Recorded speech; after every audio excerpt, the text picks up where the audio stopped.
नमस्कार, आप देख रहे हैं CMN न्यूज। मैं हूं आपके साथ कनिका। तो चलिए शुरुआत करते हैं कुछ अहम खबरों के साथ। कहते हैं कि शिक्षक सभ्य समाज व राष्ट्र का निर्माता होता है। वह छात्रों में उच्च नैतिक चरित्र के उच्च आदर्शों के अनुपालन की प्रेरणा देता है। माता पिता बच्चे को जन्म देते हैं, परंतु उसे सुयोग्य नागरिक बनाने का कार्य अध्यापक ही करता है। उसी के चपरासी से लेकर प्रधानमंत्री तक अगर कोई मुकाम हासिल करता है तो उसके पीछे किसी अध्यापक की प्रेरणा शक्ति छिपी होती है। परंतु दुर्भाग्य से आज की सरकारें शिक्षक हितों की निरंतर अनदेखी कर रही है, जिससे सहायता प्राप्त अशासकीय माध्यमिक विद्यालयों में कार्यरत हजारों शिक्षकों का भविष्य अंधकार में हो गया है। ऐसा अपना नाम और परिचय बताएं। और ये जो शिक्षकों का एक सम्मेलन जो या मीटिंग वगैरह कह सकते हैं आयोजित करा था, क्या कैसे और किस उद्देश्य से कराया था? मैं इंद्रपाल सिंह, मंडल अध्यक्ष, उत्तर प्रदेश माध्यमिक शिक्षक संघ। आज तदर्थ शिक्षकों की जनपद स्तर की मीटिंग हुई, जिसमें जनपद स्तर पर 100 से अधिक शिक्षकों ने प्रतिभाग किया, जिसमें माननीय उच्च न्यायालय के अभी आए हुए आदेश पर की समीक्षा की गई और आगे उस पर लड़ाई लड़ने के लिए रणनीति तय की गई। क्या रणनीति होगी? रणनीति यही है कि हम रिव्यू करेंगे या पुनः रिट याचिका दाखिल होगी, पुनर्विचार याचिका, जिसमें हम ये मांग करेंगे कि हमारे तदर्थ शिक्षक जो 20 साल से पढ़ा रहे हैं वो परीक्षा देना अव्यावहारिक है, क्योंकि परीक्षा अगर देना ही होता तो हम आज से 15 साल 20 साल पहले परीक्षा दे सकते थे।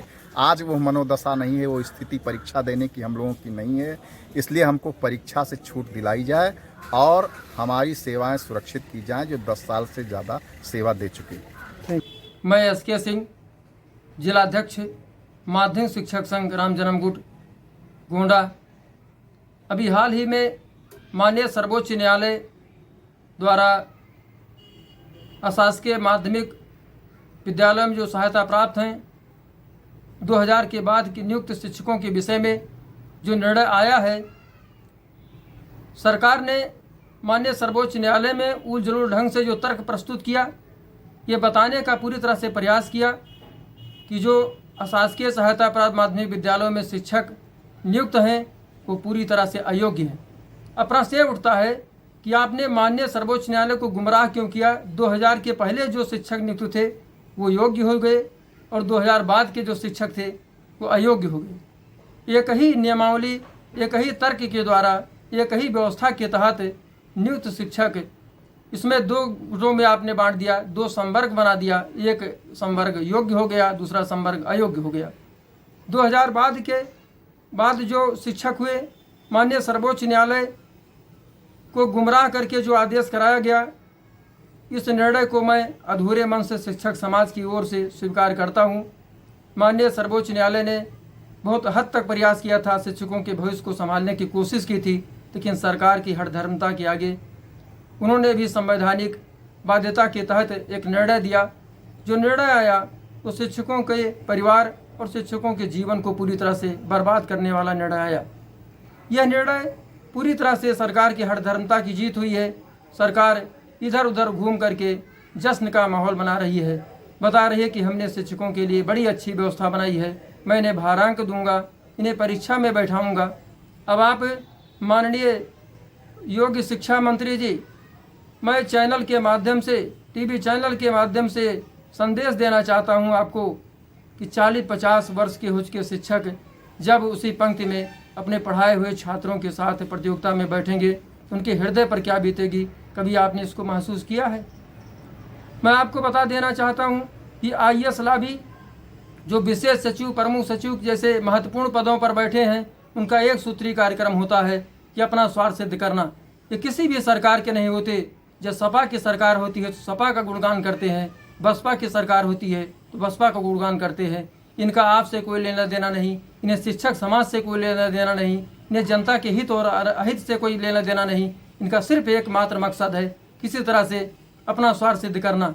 अगर आप इनके बताए हुए रास्ते पर चल करके, इनके दिखाए हुए रास्ते पर गुमराह होकर के तर्क ढंग से काम नहीं करेंगे, तार्किक ढंग से निर्णय नहीं करेंगे, तो निश्चित रूप से जनता और सरकार के बीच में एक महत्वपूर्ण, एक बड़ी सी खाई बन के तैयार हो जाएगी, जिसको आप कभी पाट नहीं पाएंगे और आप हमेशा नुकसान में चले जाएंगे। शिक्षक, मैं यह भी बता देना चाहता हूं चैनल के माध्यम से शिक्षक समाज हमेशा संत की भूमिका में होता है।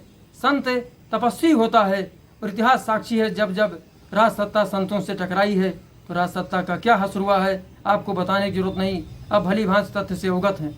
माननीय माध्यमिक शिक्षा मंत्री, माननीय यशस्वी मुख्यमंत्री योगी आदित्यनाथ जी महाराज, जब माननीय सर्वोच्च न्यायालय ने गेंद आपके पाले में डाल दिया है तो आप इन महत्वपूर्ण बिंदुओं पर ध्यान दीजिए।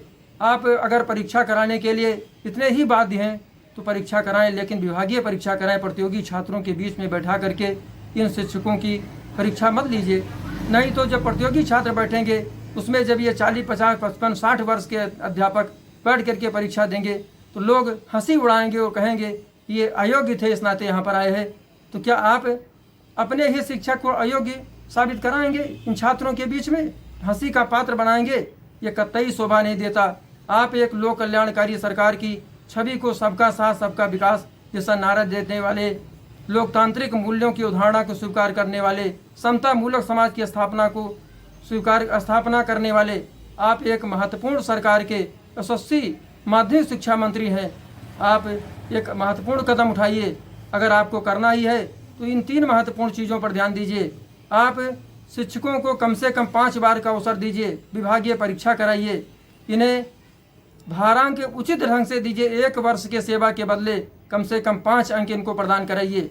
और जो आप वो जो प्रवक्ता परीक्षा में आप इंटरव्यू लेने की बात करते हैं उसको भी ख़त्म कराइए। विभागीय परीक्षा और लिखित परीक्षा हो और पूरी तरह से पारदर्शी हो।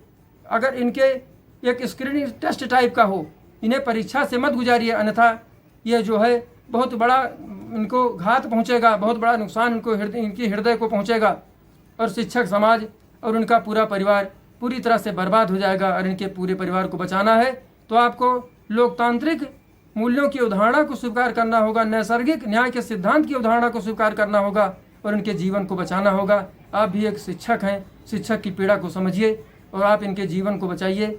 जय हिंद, जय भारत, जय शिक्षक समाज।